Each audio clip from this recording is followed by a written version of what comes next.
ang kaluwasan gipakita ni Hesus nga 24/7 available para natong tanan. Lingay mong tupad na gusto kang maluwas. Why dili gusto nato Nya ang kaluwasan available,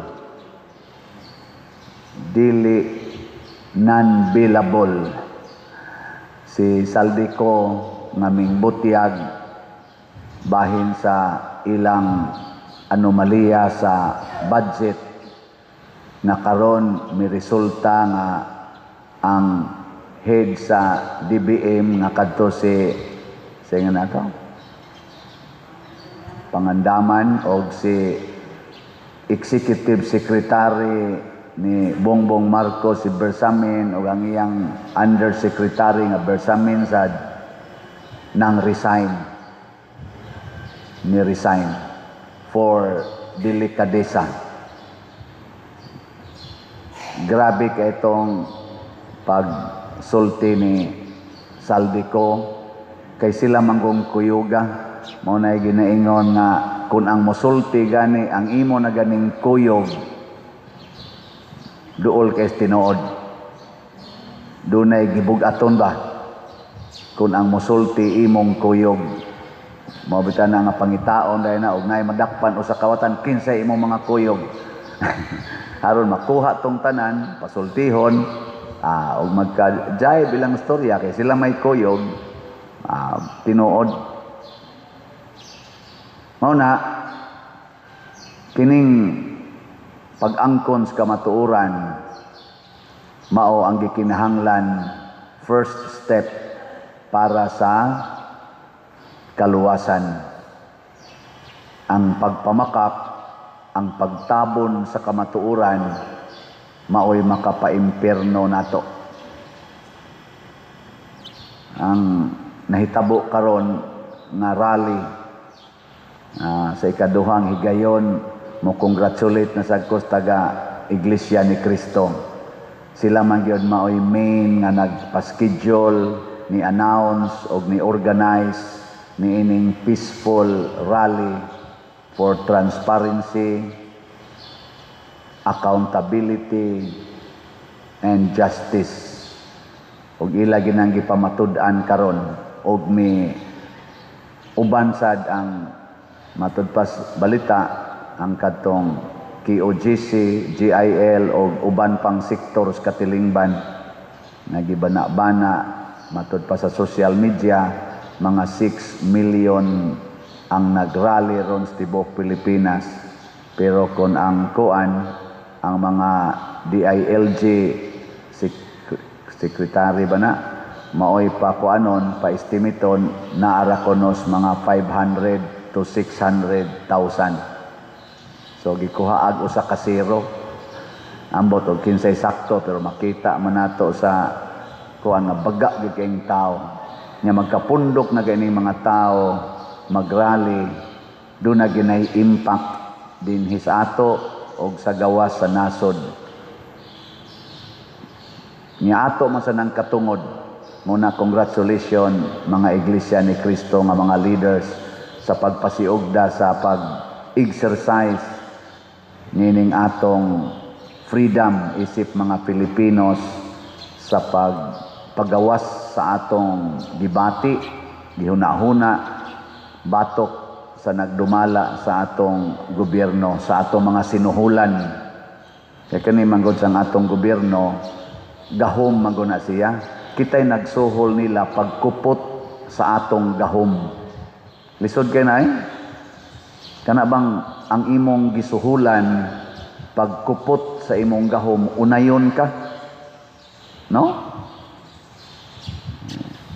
Ingay imong tupad ing na wa kay gikasaway sa ato rong mga sinuhulan. Atong sinuhulan gikas presidente hangtod Dios barangay officials.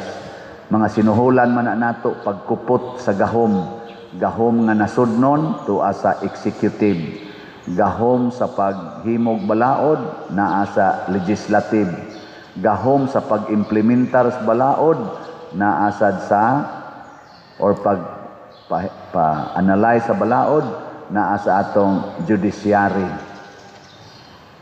Mga sinuhula na nato pagkupot o gahom. Pero kani manggong power matud pas pipila ka mga inilang mga tao, naghimo sila mga statements nga hangtod karon ato ginang mahinumduman kasagaran nato nga matud pas in English, power corrupts, absolute power corrupts absolutely. Sabot mo na. Mura manggon mog namingaw ako gawa ra bas ko kasabot kayo. Kanila lagi mag-istorya tang pulos-pulos sa mga bugo-bugo, no? Ang akong gamay na sabtan ana nga kini kunong gahom mo kurakot yun nato, mudaot, muguba sa atong pagkabuutan. Unya ko ng atong gahom, absolute kanang kitagi pinakagamhanan, kita say pinakakurakot. O na,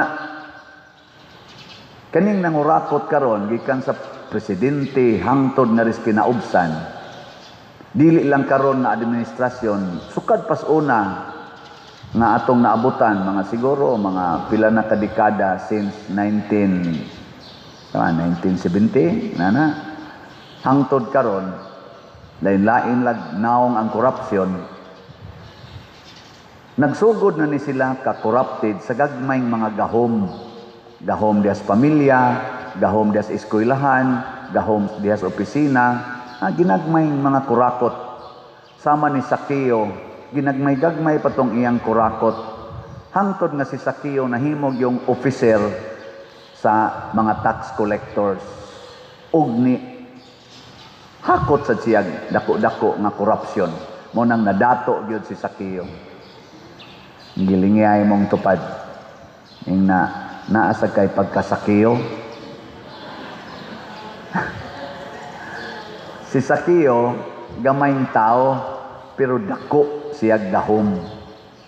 Head good siya sa mga tax collectors. Mo nang dako-dako siya nakurakot. Ang nakanindot ni Sakeo kay doon naman ko'y mga tao nga misikat ug usanas ni sikat atong panahon na si Kristo ang atong Ginoo nga nagpakatao.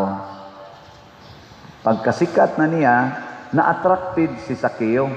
Gusto siyang mutan-aw ni Kristo. Niya kay daghan man kay mga tao. Mao tong ning hago siya sakas kahoy. Mura ba gi-attract siya ba? Sama sad sa kwarta mo attract man sana. Sama sa gahom, mo-attract na siya. Nya unsa may ma-attractan sa gahom? Corruption. Mo-attract yun na siya corruption. Kana bang sigurua ang imong kaugalingon? Kuhaani para sa imong kaugalingon. Mao man ay corruption in terms of power and finances. Mao na nga si Sakeo na attracted man ni Jesus, ni-attract sad si Jesus og sakripisyo.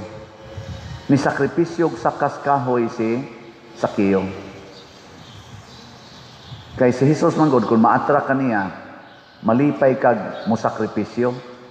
In general, ang Ginoo kung musugod na tagsunod niya, ma-attracted na ta ba, maibog na ta niya, tudluan ta niya sa pagsakripisyo. Pero arigan ka ma-attracted sa gahom ug bahandi, tudluan kaniya pagpahayahay. Munang naaroy mga talks kita makita sa social media, kita hapit or sobra baka katunga sa mga Pilipinos galisod og kaon, galisod og tukod og balay, wa gani mga sakyanan, managkapyot anang sakyanan para lang maka adtos trabahoan. Samtang ang mga kurakot nato nga mga opisyalis na nagsakay anang ilang mga SUV, nagsakay anang ilang mga helicopters, ilang mga jets, mga yate, liluan. Ana. Bitaw. Dahil nga imong tupad, inana kay SUV. Ingna. Oh, natingali dia pipila, pero sagaran ana, habal-habal, ana mga pansakyan, tricycle. Ang kadaghanan muna mukurakot gina siya. Salamat sa mga nagrally labi na gyud sa Iglesia ni Cristo kay gitagaag higayon ba venue nga ma-attracted ang mga tao, ma-attracted ang atong mga leaders, ma-shaken ang ilang gitawag og stability in power. Nakahinomdom sila nga, hala, ang ako maning employers, nagrally na maning akong employers, nagtigom naman ni sila, na natandog sila. Mao na nga si Saldi ko pagkahibaw niya nga hisgutan na nigmayo ako nga ani, gaangat pa lang ang rally sa ako laning basa, ako laning opinion, dili ni mo'y kamatuoran tingali. Pero mo'y akong basa ba nga nagkaduol na ang dako kayong rally, daghan na kayong ni-promise nya kanira bang Iglesia ni Cristo, KOGC, unsa pa na GIL, mga maisog o guban pang mga grupo, apil na mga retired general, pasiugda, rally. Kuan kay ni? Kulba kay ni kay paminawon man ni sa tibuok kalibutan ang ato mga OFW nagmonitor ani hapit di mga tug ang uban kay ngano man naghuna-huna pod sila nga manindot unta ang among Pilipinas kay tuwa dito ako mga anak, tuwa dito ako mga pag-umangkon, unsa nalay kaugmaon kung magpadayon ning dako kaing korupsyon pangawat dinhi sa Pilipinas nga wa nay pag-asa ang tourism, wa nay pag-asa ang atong mga business sector, wa na infrastructures, wa na hastang atong edukasyon, gibiyaan nata sa atong mga silingang nasod. Nagbuol sad ang mga OFW ngani na inisulti nato nga lawyer diha sa rally nga ang gisaligan na lang kuno ros Pilipinas nga income ang remittance sa mga OFW. Mao na lay gisaligan, wa natay income sa tourism, elkansi na, wa natay income sa atong infrastructure, sa atong mga business, sa atong mga budget gani negative na ta kanunay, sige na lang tag utang, sige utang mag-average og 2 trillion ang utangon kada tuig. Grabe kayo. So nagmonitor sila ani. Ug salamat sa nangulos rally labi na sa Iglesia ni Cristo. Ako Katoliko man ko in support of this, pero wa man sad mulihok ang atong, wa man magpa frontline ang atong simbahan, atong mga leaders, ato lang sang respetuhan ang ilang desisyon.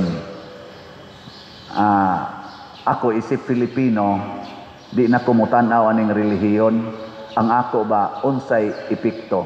Si Saldi ko nga naa sa ilang triad of authority in relation to financial ko anato dinis nasod ni sulti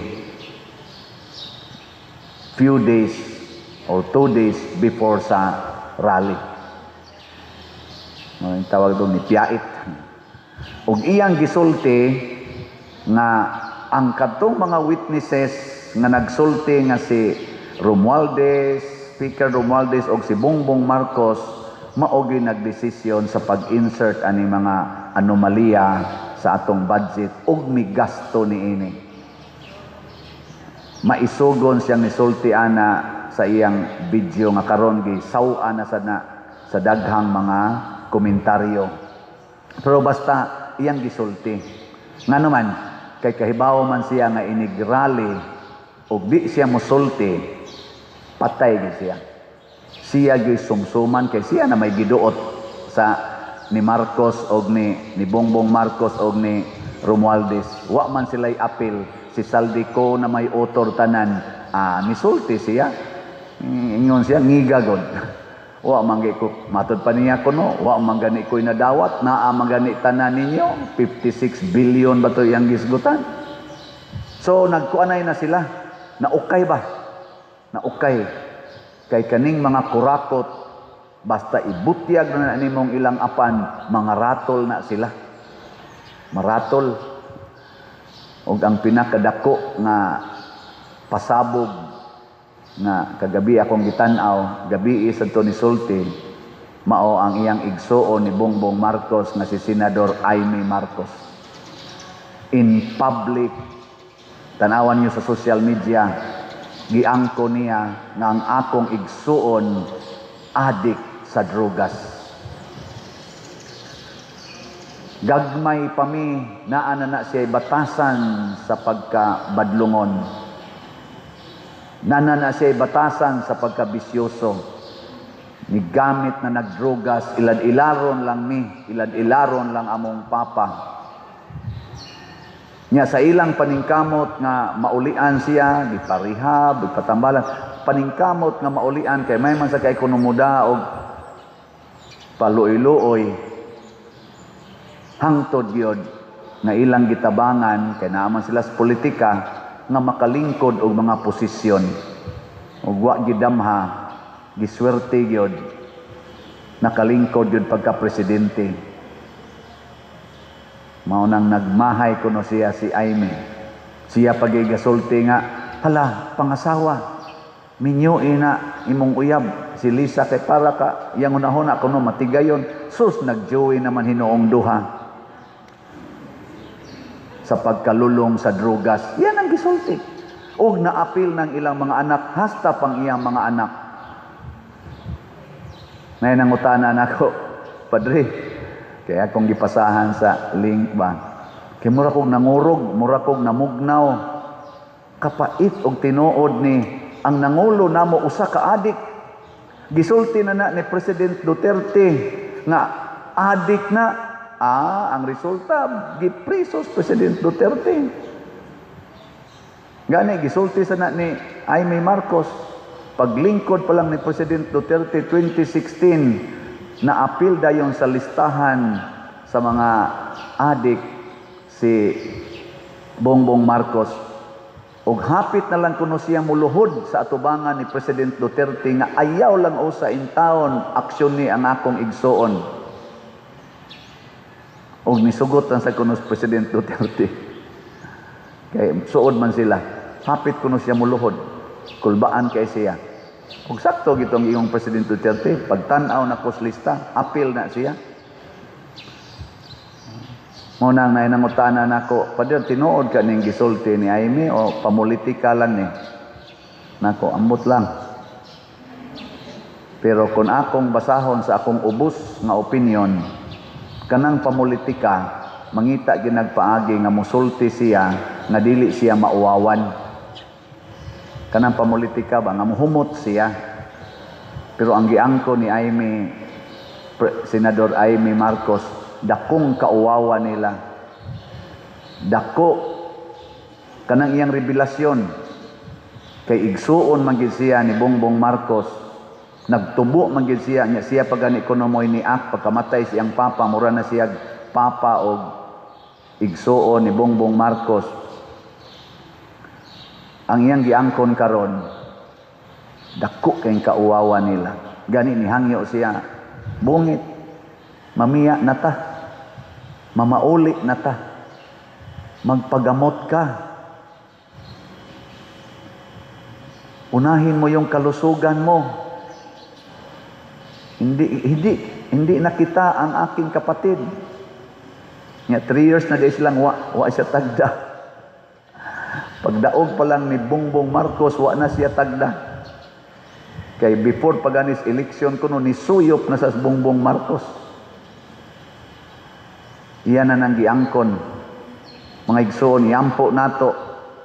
Pagkalisod o kining maong kamatuoran dawaton nga for 3 years, for almost 4 years, ang atong nasod gipanguluhan og usa ka drug addict. Kung tinuod ni pagkapait. Ako na ako'y daghang kailang addict sa lain-laing paagi, addict sa sugal, addict sa babay, aning kaulag, addict aning ni ang drugas, addict sa pagpangawat, addict sa kwarta, nakasuway ko aning tanan nga nakuyog ni nako sa akong kinabuhi, dili sayon mahagba yun ang imong mga maayong tumong. Malusno yun ang mga maayo nimong gipanday. Sama ning atong scaffoldings. Tanawan atong scaffoldings. Ug nalay usa dihang adik. Lusno gina. Nay usa dihang huyang, bakit kani magong adik huyang og baruganan dili na makig-cooperate. Mao di ay nga si Sara na impeach matod pa ni Aimee. Mao di ay nga napriso si President Duterte tuan na ros ICC tungod ana diyang pagkaadik siyang igsuon. Kaluoy sa nasod. Mao di ay nga wa na tay mga budget karon para sa atong flood control nga siguro gyud nga maka-flood control tungod ay ang pagkaadik. Kaluoy nato. Ana. Muna kamong na nagrally naa diha sa ground o kitang nagrally nga niya sa social media, isinggit ka nato ni oy. Kunungan na ni. Kunungan na ning inyong kabuang. Maluoy sa taon mo namong mga Pilipinos, labi na gyud sa purtig yung lisura. Kini karong nangaanod sa baha, nangamatay mga inosente. Kining atong giatubang karon dinhi, dili ni nato himuong tourist attraction nga bisitahon nato nya magsigitag picture dili sayon tan-awon ang nangaanod sa baha ug nangamatay. Dili sayon paminawon ang narrative nga kami pa der nagtan-aw mi dinhi dihay naanod nagsakay siyang balay gasingon tabang. Sayon ba na nimo tan-awon? Ibutang imong kaugalingog ikaw ditoy naanod sa baha. Nanigkamot kang naay mo tabang nimo no tan-aw la sa sila ang magmutog pa mi anang baha.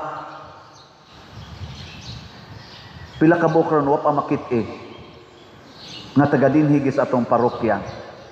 Pila ka karon ang muhilak pa hisgot lang kag baha muhilak na kay ang iyang anak nawagtang gikan sa iyang kamot paghasmag sa flash flood.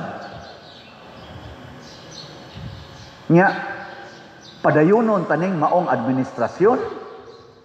Di na oy. Hunongon tanan ni ilisa nato. Naidaghang mga buotang Pilipinos, naidaghang nga mga sinsiro nga mga Pilipinos, naidaghang mga heroic nga mga kauban dinhi sa atong nasod, iilis na nato. Mao na hangyo lang ni nato ba? Ang wa ron magtingog-tingog ug wa agi gibuhat na aksyon na mao sa atong supreme power, mao man ang Supreme Court ug ang atong military palihog tabanga ang hapit na malusno natong nasod. Luoy na kaita. Karon di naman ni naay USIC secretary kanas Claire Castro iyagya pong giguba na sad si Aimee Marcos kahilas gud taon nimo Claire. Igsuo na gid na, maguwang na, nag-atima na siyang manghod, nga mo na nagisulti, imo pag yung ingnon nga, tuo mo ana. Mga igsuon, matod pa diri sa atong ebanghelyo, ang kaluwasan na hitabo karon dayon, ani, yun sa ni pagsulting Kristo, karong adlawa, miabot ang kaluwasan ni ining balaya. Third day karon sa rally, hinaot unta karong adlawa moabot unta ang kaluwasan ni ining nasura. Lingiyay mong tupad ing na kanang slot makaluwas ka na. Ing na ba? Ing na kanang slot ni Padre Siano kaluwas ka na. O kani ginagmay ra ni nato slot. Pero sa dako nga konteksto, sultihan ta mo, equivalent ra sad ni siya sa atong ginagmayng mga taxes. Ang ginagmay natong taxes mo sakay kag jeep na nakay tax, mo kaon ka na nakay tax, mamalit ka bisag diaper, gatas na nakay tax. Kanang gagmay natong taxes nahimo ng billions and trillions. O gikawat na karon sa atong mga leaders.